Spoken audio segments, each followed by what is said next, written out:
Welcome to a new episode of Hero Spotlight.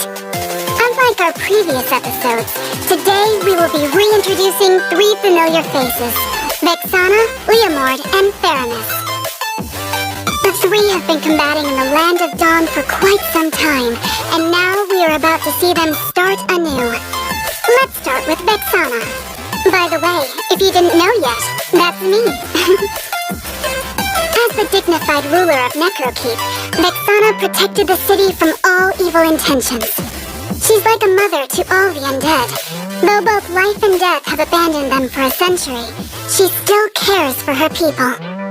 She's a shimmer of hope that cuts through the mist of despair that cloaks Necrokeep. Yes, indeed. My old passive, Necromancy spell, has been changed to Nether Curse. Now I inflict Nether Curse on enemies hit.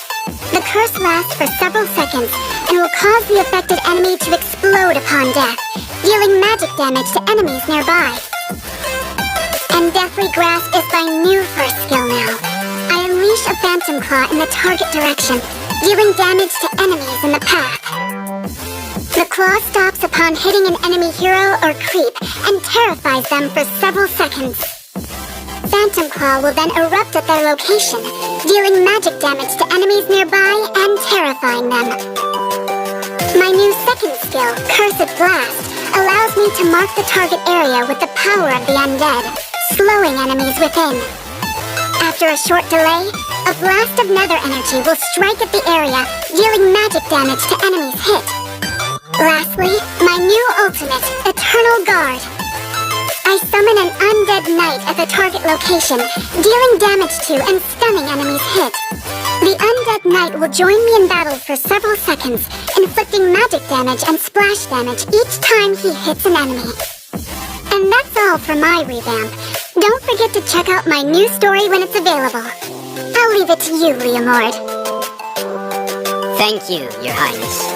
In Leomord's new story, he pledged his loyalty to Atticus and followed him in and out of wars.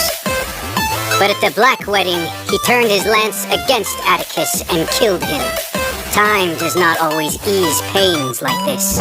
Now Leomord often goes to the towering walls of Necrokeep alone, looking into the distance. With Atticus's last words in mind, Leomord guards Vexana and Necrokeep with all his heart and might. Aside from a new story, Leomord will get a new look and stunning visuals. Now move on to my skills. First, my passive, the Oath Keeper. My basic attacks become critical hits against the enemy whose HP is below a certain percentage. When I'm in my human form, upon casting my first skill, Momentum, I get a shield and begin charging, slowing all the enemies in the range.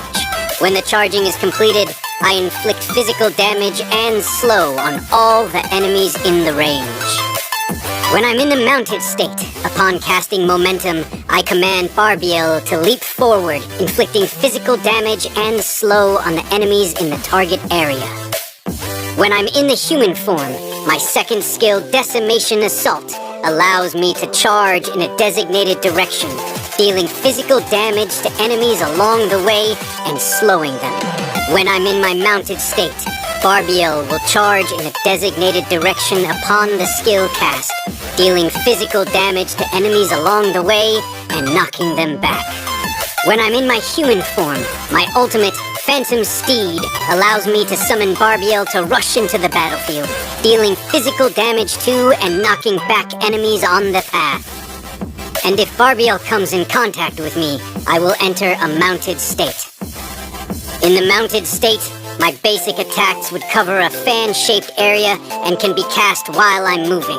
The mounted state not only grants me extra movement speed, physical defense, and magic defense, but also a new set of skills. And that's all for the revamp of Leomord. Now let's welcome Paramis, who has been my rival, but also a good comrade. It's finally my turn now.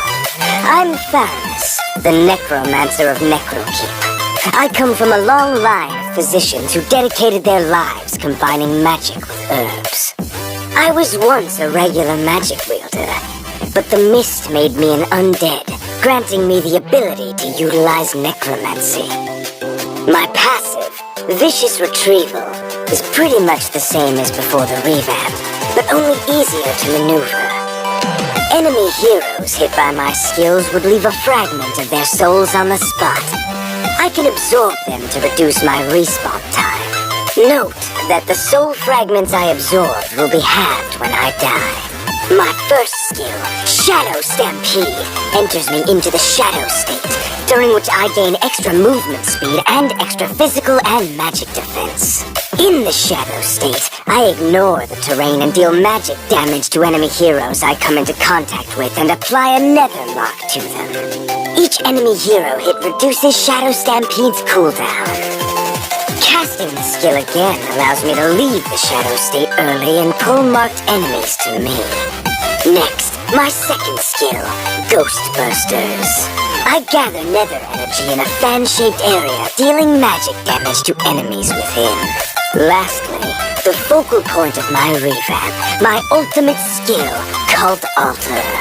I enter the Spectre state and turn my surroundings into a nether realm that follows my movement.